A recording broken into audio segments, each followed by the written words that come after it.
Oğuz yapma bize! Karı tezgahı kurmuş, sen de sebepleniyorsun, öyledir mi yavrum? Çıtır çıtır yerler karıyı, bekletmezler, istese de bekletmezler.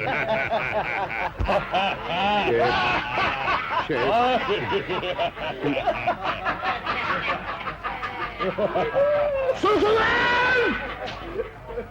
Susun!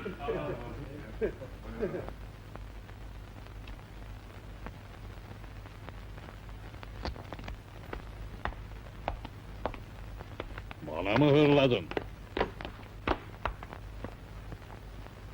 Sana hırladım! Hepinize hırladım! Bütün dünyaya hırladım! Artık dişlerimi göstereceğim!